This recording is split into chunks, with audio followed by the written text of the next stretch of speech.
Bonjour et bienvenue sur cette chaîne dédiée au concours de la fonction publique. Alors aujourd'hui, je vais aborder une question qui m'est souvent posée, qui est comment entrer au ministère de la Culture ou dans une collectivité territoriale sur un poste qui a trait à la culture. Alors c'est vrai que les métiers de la culture sont motivants, que ce soit par exemple pour travailler dans un musée, un théâtre, une école d'art, suivre l'activité des festivals.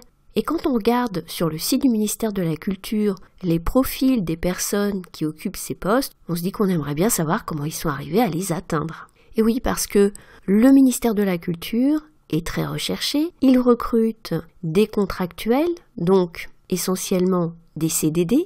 Alors il y a une petite nuance quand même, qui est que les musées qui sont en partie financés par des fondations privées peuvent proposer des contrat à durée indéterminée. Donc ça vaut la peine d'aller regarder sur les pages recrutement de ces musées pour voir s'il n'y a pas des postes intéressants. Pour le reste, les postes sont sur la place de l'emploi public, le site de recrutement de la fonction publique d'État, et pour ce qui concerne la fonction publique territoriale, sur les sites de recrutement comme la Gazette des communes.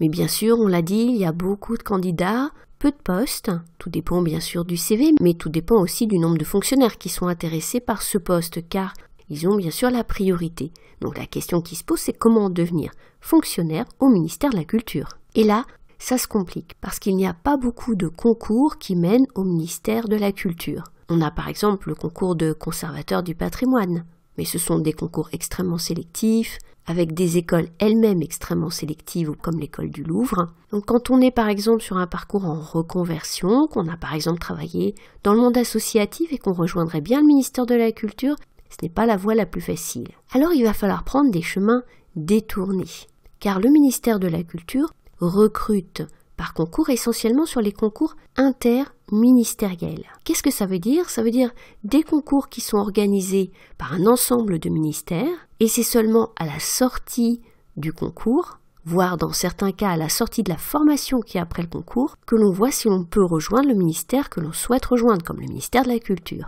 Alors ces concours, c'est essentiellement en catégorie A, le concours d'accès aux IRA, les instituts régionaux d'administration, et en catégorie B, le concours de secrétaire administratif. Alors évidemment, en passant ces concours, on n'est pas sûr d'arriver au ministère de la Culture. Je dirais même pour le concours des IRA, il y a très peu de postes offerts par le ministère de la Culture.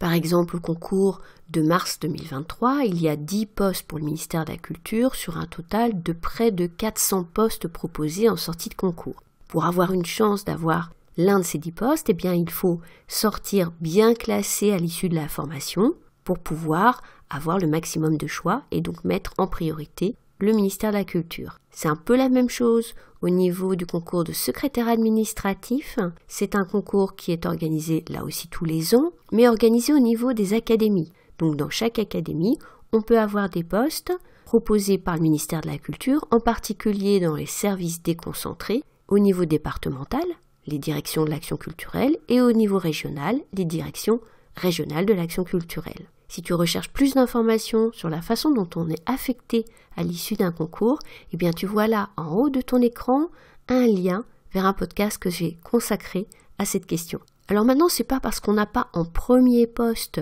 un poste dans la culture que ça n'aboutira jamais. En effet, l'intérêt de la fonction publique, c'est quand même aussi de pouvoir avoir des mobilités internes, surtout au niveau de ces concours interministériels. C'est donc peut-être au bout de 2 ans, de 4 ans, voire un peu plus, que l'on pourra obtenir un détachement de l'administration dans laquelle on a été embauché à l'issue du concours vers le ministère de la Culture. Donc on voit, c'est un parcours peut-être de longue haleine, mais qui peut en valoir bien sûr la peine. Au niveau de la fonction publique territoriale, là, on n'est pas affecté en sortie de concours. Quand on a un concours, par exemple, en catégorie A d'attaché territorial ou en B de rédacteur territorial, on va ensuite postuler sur des postes dans des collectivités territoriales, que ce soit une région, un département, une commune ou un regroupement de communes. Et là, on sera mis en concurrence avec des gens qui sont déjà en poste. Donc il faut avoir un CV qui apparaisse particulièrement intéressant aux yeux du recruteur. Alors j'ai parlé au début de ce podcast de la voie contractuelle, puis concours, mais ce ne sont pas 2 voies opposées. On peut très bien effectuer un premier poste en contractuel, puis passer un concours. Mais il ne faut pas se le cacher, ce sont donc des postes très convoités et on l'a vu avec peu de concours qui mènent directement sur des postes dans la culture. Donc il faut ne pas se décourager, avoir son but bien en ligne de mire et peut-être, avant d'y arriver, prendre un poste en tant que fonctionnaire dans un autre ministère. Alors j'espère que ces quelques rapides indications sur les voies d'accès au ministère de la Culture te seront utiles, surtout ne te décourage pas. Ce sont des postes bien sûr très intéressants, donc j'espère que tes projets aboutiront. Et si tu veux en savoir plus sur les concours dont j'ai parlé, par exemple le concours donc de secrétaire administratif, mais aussi le concours des IRA, tu trouveras de l'information sur cette même chaîne. Tu peux aussi d'ailleurs trouver de l'information sur un espace partagé, sur Slack. C'est entièrement gratuit. Tu peux échanger des informations avec d'autres candidats au concours de la fonction publique, me poser des questions si tu le souhaites, accéder à des ressources, à des conseils pour passer les concours. Donc n'hésite pas à nous rejoindre sur Slack, je te mets une petite vidéo en fin de podcast pour que tu vois comment t'enregistrer et le lien se trouve en commentaire et en description. Si ce podcast t'a intéressé, n'oublie pas de le liker, de le partager, surtout de t'abonner à la chaîne si tu veux être au courant des prochains podcasts. À très bientôt sur YouTube et à très bientôt sur Slack.